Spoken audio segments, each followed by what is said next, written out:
Well, hello and welcome. In this video, I'd like to discuss how you can use this concept to help your Qigong practice. Now, this here is a balloon, but it represents a concept. And if you include it in your everyday Qigong practice, whether you're brand new to Qigong or you already have some experience, it will be beneficial. So if we haven't met before, my name is Jeff Chand. I'm an acupuncturist, practitioner of traditional Chinese medicine, and Qigong instructor. We have a lot of content here on Facebook, on YouTube, and in the Communi-Qi. The Communi-Qi is an online library of lots of different Qigong practices for all of your interests and needs.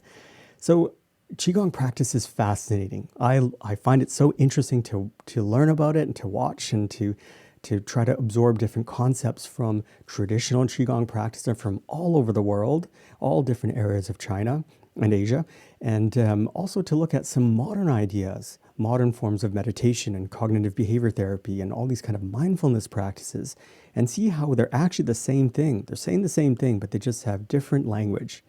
But we can always refine and improve our Qigong practice if we have the mental space to think about it, to consider it, to take note of what's working and try different things. So in this video, I'm going to talk a little bit about that whole idea. So the title is Include This in Your Qigong Practice. And as I said last video, I apologize to having to use sort of exciting titles like this to try to attract attention, but that's the day and age that we're in right now. So if you're not very familiar with it, Qigong is a practice that can be interpreted as Qi, meaning energy or breath, and Gong means work. So it could be energy work, breath work, but it's a combination of gentle movements. So these gentle movements are very easy on the muscles, the soft tissue, the joints, the tendons, the ligaments.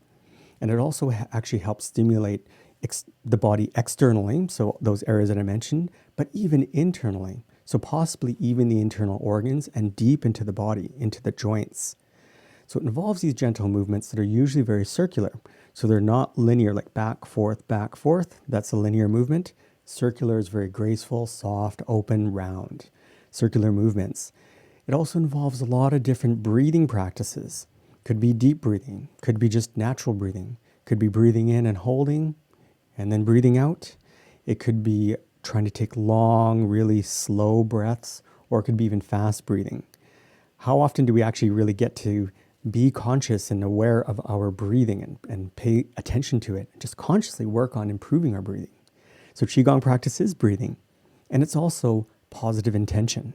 Having a good intention in what we're doing, having a clear idea of what we're trying to focus on as we're practicing. So these three combinations, these things make a nice combination of a very easy practice that we can hopefully incorporate into our everyday, maybe in the morning, afternoon, evening, it doesn't matter, but we practice this gentle movement, deep breathing, and positive intention.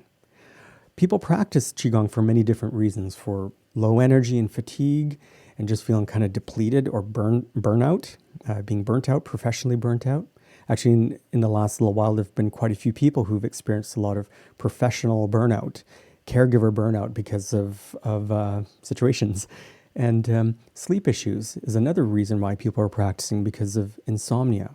Or perhaps a person falls asleep and they wake up very easily. Or they fall asleep and they wake up very early in the morning, or they just never really get a deep sleep. Poor digestion issues, huge reason why people are practicing Qigong. We feel like the belly is just a little tiny fire, and then all the food that we eat is a big, huge, wet piece of wood, and the body can't process it. So we need to build up our digestion energy. Weak immunity, a person who feels like they just get sick all the time. Perhaps allergies and asthma, breathing issues, and sinus issues, very common reason to practice. And of course, pain. Pain is one of the biggest reasons why people are practicing. Maybe low back pain, neck pain, pain caused by tension, pain caused by arthritis or degeneration. Lots of reasons for pain. Or that time that you're jumping on the trampoline and you missed and you fell off. Well, sometimes these old injuries have a way of kind of sneaking up on us into the future. But one of the biggest reasons why people practice is going to be because of excessive emotions. So this could be stress, tension, anxiety, worry, overthinking, frustration, anger, irritability, having a kind of a short fuse. Any emotion is fine. Emotions are fine. They're healthy. That's part of being human.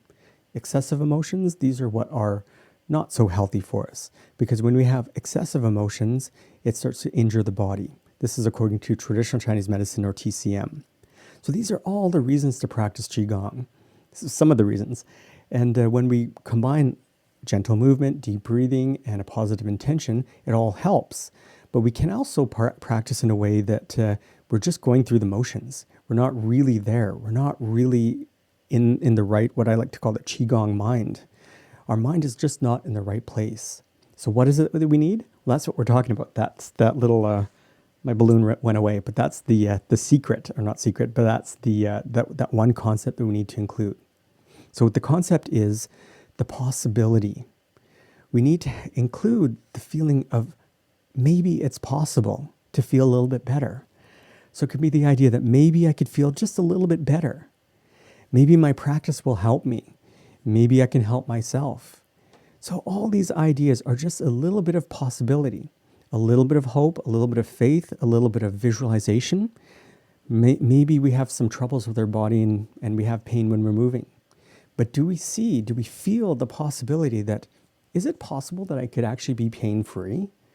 Is it possible I can be strong and healthy and move very easily again? Is it possible? Now, if we don't feel that possibility, then we need to create the thoughts, the words, the feelings, the conditions, so that we do feel that possibility. And when we do, then our body can get to work. Then our Qi can go where it needs to go to help heal. We'll release a lot of tension that we're holding in the body, whether it's conscious or unconscious. And, things just sort of line up. Perhaps when we start to feel like possibly I can feel a little bit better, then we feel drawn to a Qigong practice. Perhaps we'll notice an event, then we think, oh, maybe that would be good to participate in. Because I remember I used to enjoy doing that.